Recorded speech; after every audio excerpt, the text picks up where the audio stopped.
welcome to Giant Land Snail Care. This is Ben. As you can see, he's not very big. He's actually quite small for a giant land snail.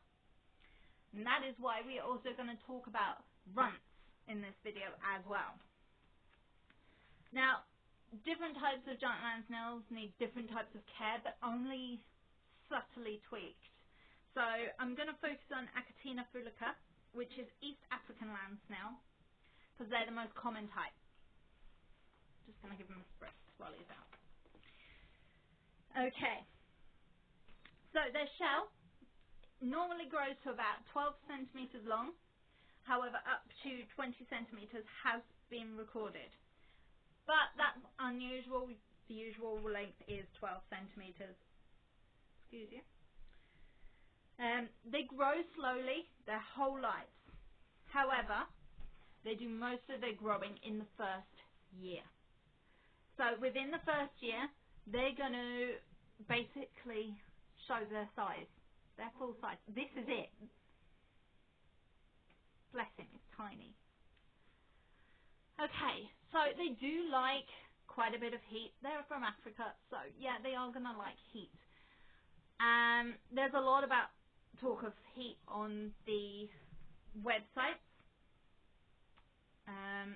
I wouldn't listen to the ones that say to use a lamp, personally, simply because lamps are too hot. They're going to dry these guys out. They're mostly water. Heat pads, however, are fine, but don't listen to the sites that say to put them under the tank. When land snails are stressed or upset in any way, they burrow. And if they burrow on top of that heat mat, they're going to burn themselves. And that can kill them. You'd be killing your pet because you took bad advice. So don't listen to them. Cleaning out once a week. If you've got one snail, one small snail, you may be able to go a bit longer. If you've got two like I have, about once a week is about right. If you've got more, you know when it's dirty, so we clean it when it's dirty. Make sure you give them fresh food every day. There are really long lists online that you can find of all the stuff that they can eat. Some of the most common stuff is lettuce, spinach, cress, dandelions, cucumbers, courgette, banana, and apple. I've actually got a list here because I can't remember it all. The list is so long. That is just a small list. I'm going to give him another spray. I can feel him sticking to my hand. Okay. And then the foods to avoid, obviously salty food, that's just common sense. But you also want to avoid citrus foods, avocado, anything in the onion family. Then there's the controversial food.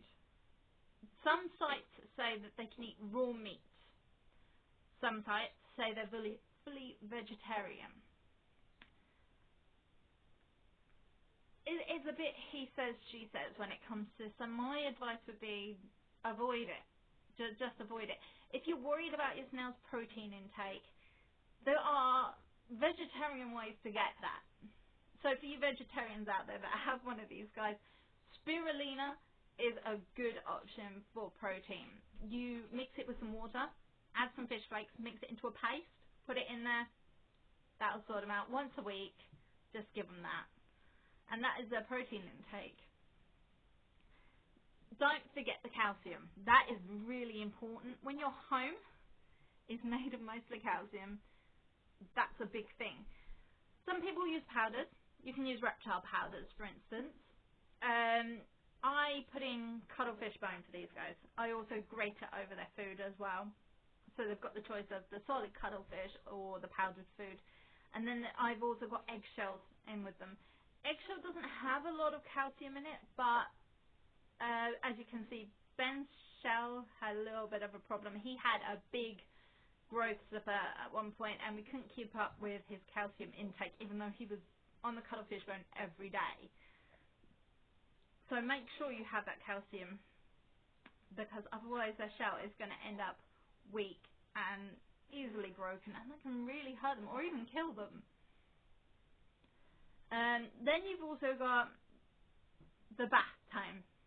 I love bathing these guys. Bathing them once a week is really good for them, and they so enjoy it. You drizzle some water on, get the cotton bud, just give them a run over with the cotton bud, and you'll see them actually curve into it. It's so cute. Ben also enjoys running his head under a running tap. He sort of like just wiggles his head about under there. But bathing once a week actually helps them as well because it can prevent mites. Mites are tiny white bugs that you'll see running over your snout. Don't confuse them with springtails. Springtails are little white bugs that jump about the enclosure, and you'll see them in the substrate and all over the place. Mites will stay on your snout, and you'll see them running in and out of the breathing hole. It's actually quite distressing to see. So bathing once a week can prevent that. It's worth a shot. Obviously don't use any soaps or anything. Snails can absorb things through their skin, so you want to make sure if you're going to handle them, your hands are wet for a start. Don't have any hand lotion on.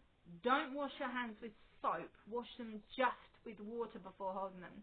But no hand lotions when you're bathing them, no soaps at all, because otherwise you're going to make them very sick. Okay, the next thing is an egg check.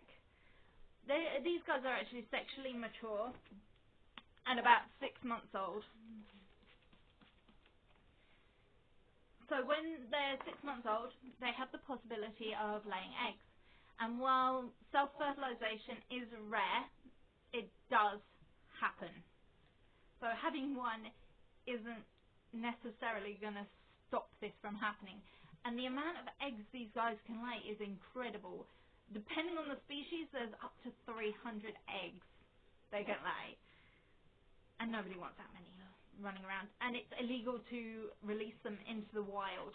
These guys are actually illegal in most parts of America because somebody released them into the wild and they wiped out gardens. They eat so much that they just decimated everything. So make sure you check your eggs. If you do have eggs and you don't want to hatch them, pop them in the freezer. It's a nice, easy way of disposing of them without causing stress to yourself. If you don't like harming living things like I don't, the freezer option is nice and easy. Just pop them in a bag, pop them in the freezer. Overnight they're done. They're also a long time commitment, so you don't want all those eggs, keeping all those eggs. One, because they are hard to get rid of. Not a lot of people want these guys, which is such a shame because they do have such a cute little face. But they can live between 5 to 7 years, depending on the species. Up to 10 years has been recorded, but usually it's 5 to 7. If you're unlucky and end up with a runt, it could be 3. So that is the last thing that I want to talk about is runts. Now, runts can be caused by any number of things. It could be that they haven't been eating properly or they're lacking in food.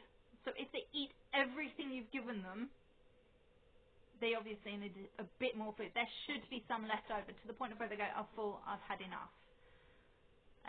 It could be a lack of calcium. It could be a lack of heat. Or you may have just got it from somebody that hasn't culled the stock and gotten rid of all the small ones.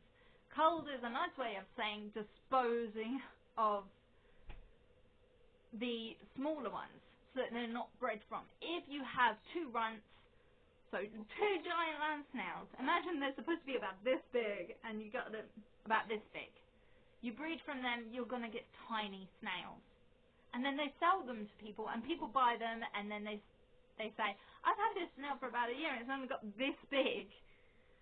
That's because you got it from somebody that didn't sort their stock out. But a runt is nothing to be worried about, as long as they're eating properly, they're moving about properly, they're perfectly fine. One thing you do need to watch out for, if you've got more than one snail, look for holes in their shell. If there are holes in the shell, they may be eating each other's shell, and that is definitely a lack of calcium. It's all stuck. And that is my giant land snail care. If I have missed anything out, if you can think of anything that I've missed, or you want to add something to what I've said, please leave a comment in the comments below. And thanks for watching.